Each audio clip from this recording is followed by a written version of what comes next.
Caroline, the sound of the nation. Caroline, the sound of the land. Caroline, the sound of the nation. Caroline! Caroline, the sound of a nation. Are you hip to that?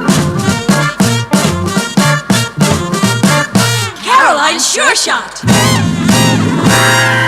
Caroline, the sound of a nation. Man, that's groovy.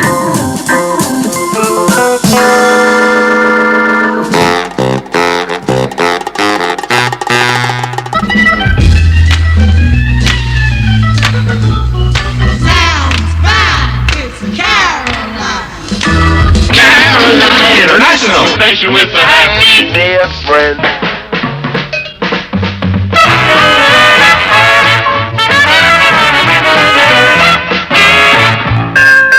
Caroline International station with the happy difference.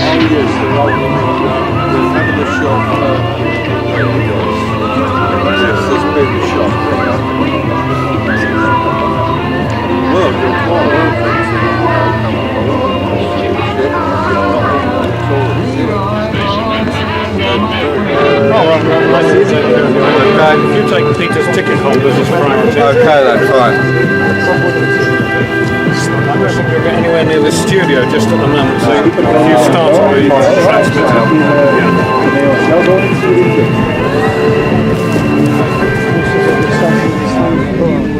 He chopped in half, it took 6 of us to lift it over the side. So it was a terrific feat, and the engineers were all young blokes, 20 to 25 at the most. So it really was quite a feat for engineering. And of course those were supposed to translate, but I mean they were up to the people. They've got a plastic on. Did it? No, they've got a plastic on. Yeah, it was on. Okay, the bottom here, it's twice such a rock-solid, stable ship, he says, hopefully. The next thing that we put down here when it was in the Spanish dockyard was this transmitter. Now we actually found this second-hand in Quebec, in Canada. It was shipped over to Holland, where the customs officials looked at it and locked it up for 3 months.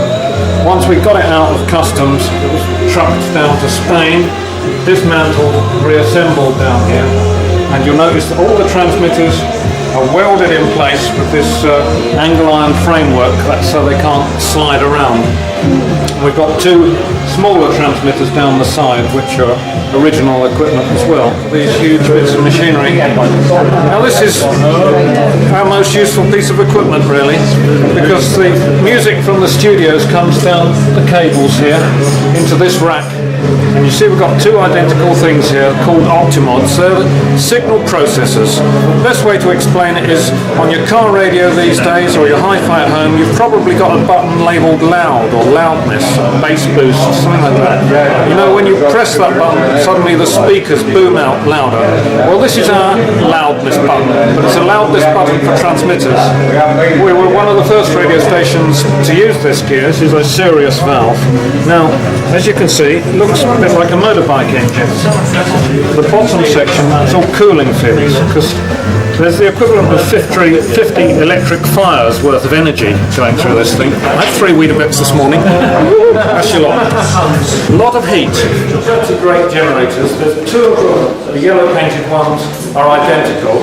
This is original equipment, and the idea is that one of these on its own could power everything you see. 3 main transmitters, plus the ship's lighting and heating and cooking requirements. It's quite adequate. So we'd have, usual routine was to have one of these started up early on a Monday morning. It would run right through until Sunday midnight. It's the only time we went off the air was in the early hours of Monday morning for a generator switchover. So we'll change from one generator to the other. The idea of having 2 identical machines is so you can always rob one for spares. At the moment you'll see the water pumps missing off the front of this, but the other unit is fully functional. I hope so, we'll find out Monday morning. It's going to be on there.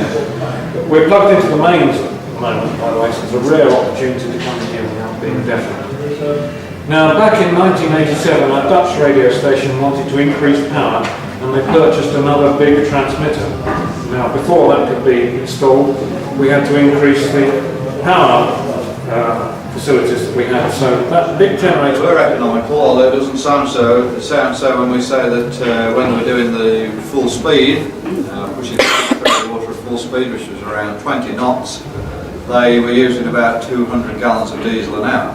That was quite economical. The engine still does work. We turn it over fairly regularly. See if you can stop the starting now. Well, there isn't, of course, because it couldn't possibly, but so we have a wacky great we have a compressor down there which builds up very high pressure up to 450 pounds. If you didn't have a license from another country, the forces of any European country basically could come out and close you down, and you get no compensation. That wasn't the case with the Dutch. Patrick van Lijn, luister je? Ja. Was dit goed? Ja, het lijkt er wel een beetje op. Oké, dan gaan we de volgende plaat instarten. Dus we begonnen s'avonds om 11 uur en s ochtends om 7 uur stond het 1 uur erop. Je hoorde dat ook.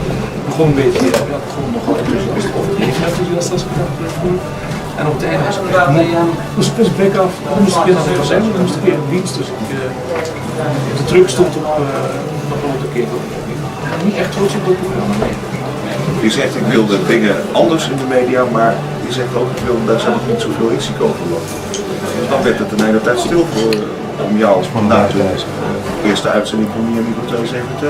Dat heeft een hele tijd geduurd voordat er legaal dingen konden. Nee, zie ik dat verkeerd? Nee, ik ben daarna begonnen met de lokale radio. De eerste zenders die toen in Brussel startten, Radio Plus onder andere, dat was het.